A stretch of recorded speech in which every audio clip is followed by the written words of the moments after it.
Hello, my name is Arin. Welcome to my channel. Today we are going to talk about the books that I read in November.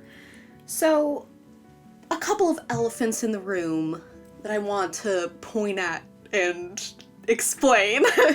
The first one, I read quite a bit less than I usually do. I read 4 books. Usually I read like 6 to 8 a month, depending on the lengths. November was very slumpy, for sure. It was a rough month. I didn't feel like reading a whole lot, so it was kind of slow going. None of the books were fantastic enough to break me away from that, which really isn't their fault. Like, truly, it was a really rough month. I largely vegetated, played some video games, watched some TV, you know, just tried to make it through, and I did, and I'm feeling way better. Also, I restarted Cheers last night, and like the huge bump in my mental health just instantly hearing the Cheers theme song is indescribable.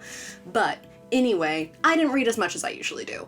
And that's not to say that I'm ashamed of that, because sometimes we read less than usual. And if 4 is like a lot of books for you in a month, then rock on. Like, I'm certainly not trying to shame anyone at all. Like, any level of reading is so exciting and I'm so happy about it. But for me, it was a slower month than usual. And that's why. And then also, you might remember that I made this cute little TBR video at the beginning of last month with all these books that I was like, I'm for sure gonna read these. I read one of those books. And when I made that video, I pulled all of the books that I was the most excited about. So it wasn't that I didn't want to read them. What I learned about myself is that if I say that I'm gonna read a book, I'm instantly allergic to it. Like, you couldn't get it far enough away from me. I was so intolerant to the thought of picking up one of the books that I said I was going to read. And then literally 2 days into December, I pick up Starling House, which is one of the books from that TBR video.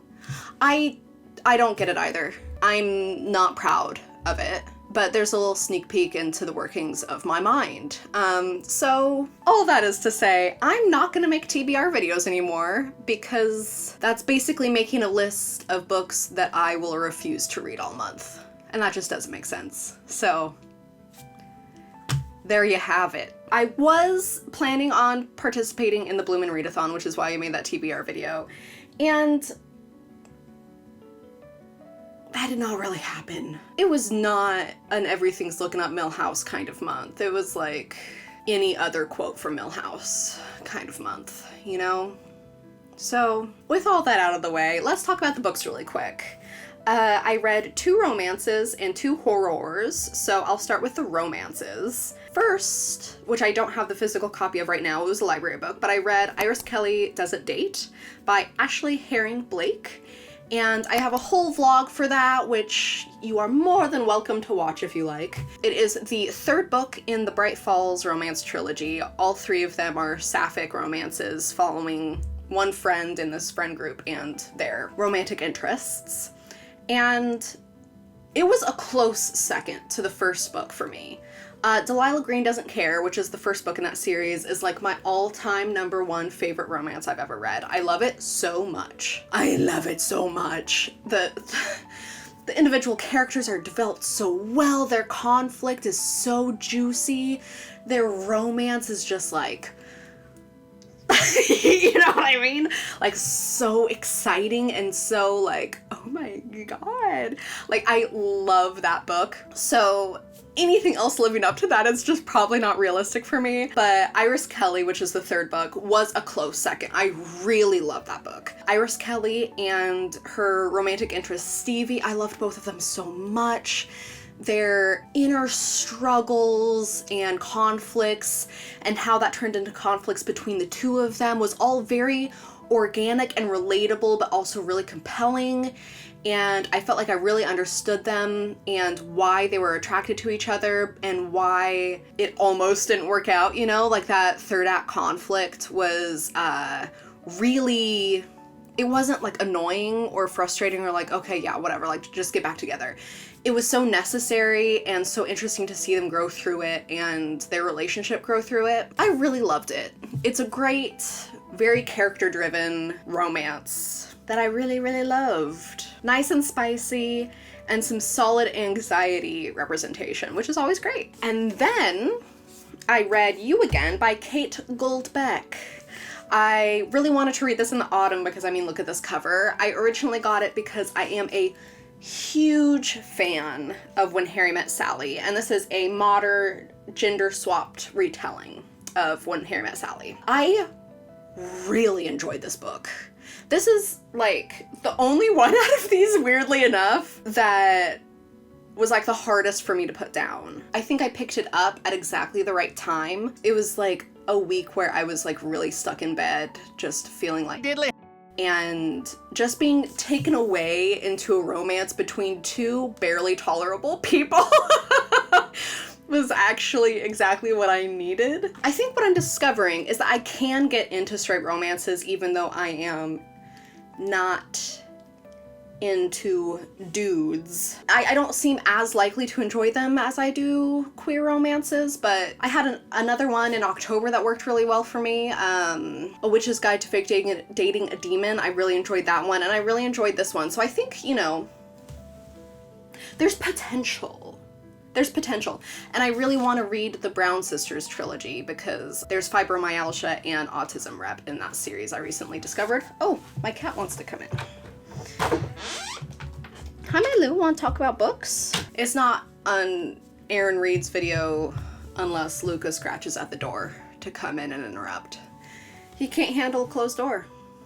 Anyway, You Again is one of those stories where these two characters crash into each other every couple of years in different circumstances, and they don't like each other, they don't like each other, they don't like each other, and then all of a sudden, just like in When Harry Met Sally, the movie, they meet again and they become friends. They're friends for a really long time, and then that friendship gets a little less platonic, if you know what I mean. My favorite parts of this book were how realistically barely likable these characters are. They were really fun to read about. It was a nice change of pace. I'm used to romances where like you're into both of the characters because they're so sweet, they're so, you know, likable. But with this, I was like, wow, you two suck.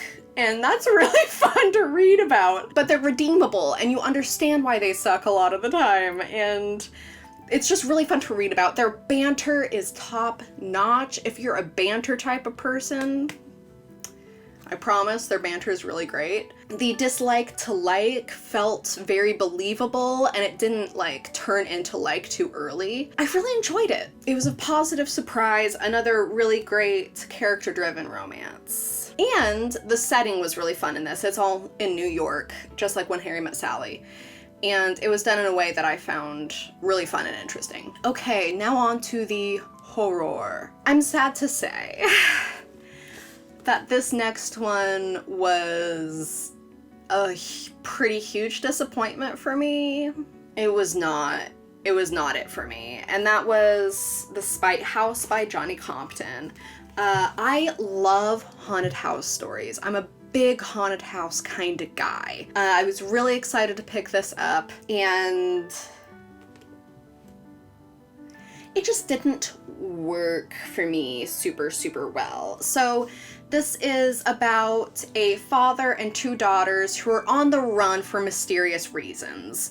And they can't really stay in one place long, they can't really go out in public too much, and they're trying to find a job for the dad that is low profile, under the table, you know what I mean? And so he gets this job staying at a haunted house, gathering proof for the owner that it is haunted. That's about all I'm gonna say plot-wise. I would say that it was very character and setting, which is usually exactly my thing, but the problem I had with this book is that it was like the perfect example of why telling instead of showing doesn't work. This book is like all monologue. It is characters figuring out stuff by asking another character, and that character giving a long monologue explaining this aspect of the house, this history of why it's haunted or how it's haunted or whatever it is. And, or like, you know, character motivation. It's like all monologues. And I kept going because I was like, surely at some point things will start happening, instead of characters monologuing about things that have happened, or characters doing research or discovering an object that explains, or, you know, like putting the puzzle pieces together or whatever. But it wasn't. Through the entire thing, it is characters monologuing at one another. It is very telling, not showing, and it really got me down. I kind of wish I DNF'd it. At one point I had like 60 pages left, and that's when I was like, okay, I can't do this anymore. But I was so close to being done that I just pushed through. But who do I think might like this? If you like monologuing, you might like this. I mean, it has an interesting take on ghosts. There was one scene that like really did scare me. One of the only scenes where something actually happened instead of a monologue, but I'm not gonna recommend this to anyone. I'm sorry, Mr. Compton. I really am. It was not for me. The last book, which was actually the first book that I read, this was like a Halloween leftover. I started it a few days before Halloween and finished it a handful of days into the month. And that is The Final Girl Support Group by Grady Hendrix. Grady Hendrix is one of my #1 authors. I love Grady Hendrix. I love the like campy, funny, but like still scary and gross and still heartfelt and character developy. Like they're gimmicky and funny, but they're also like, in my opinion, well written and heartfelt, and they like make me feel things, but they're also, you know what I mean? Like I just love his books a lot. This one is about final girls, so the girls who survive until the end of slasher movies. And this is a world where they exist and then movies are made about them. And one of my favorite parts was that they are all based off of final girls from movies that we have, but they have like different titles in this alternate universe. I'm a huge Scream fan, and there's an alternate reality version of Sydney in this, and her movies are called Stab, like the movies in Scream about Scream are called.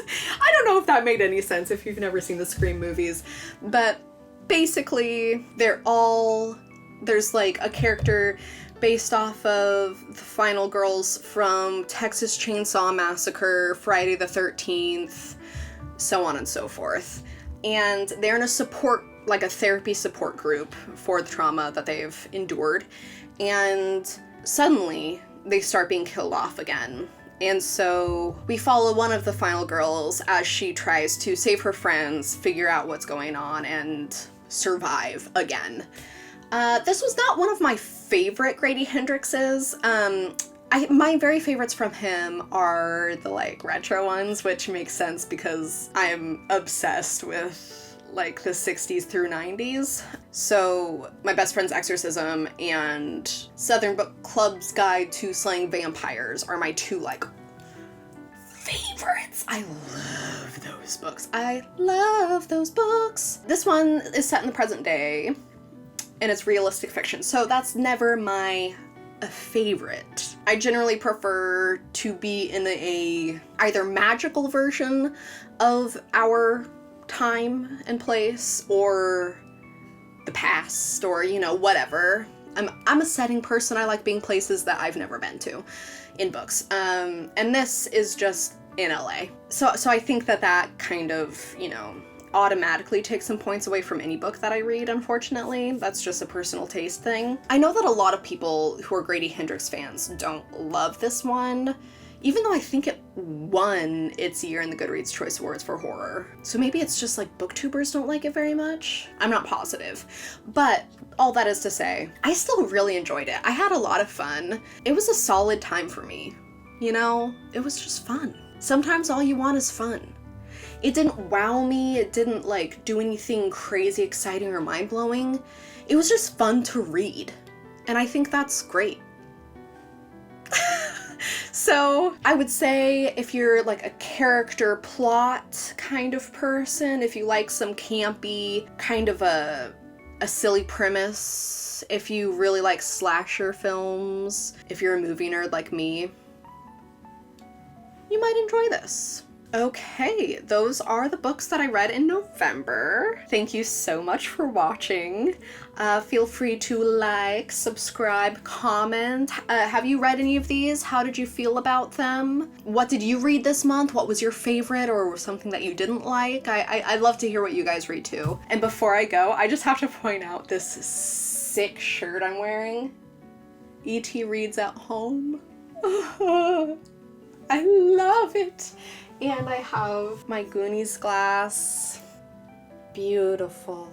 Anyway, thank you for watching and I'll see you next time. Bye!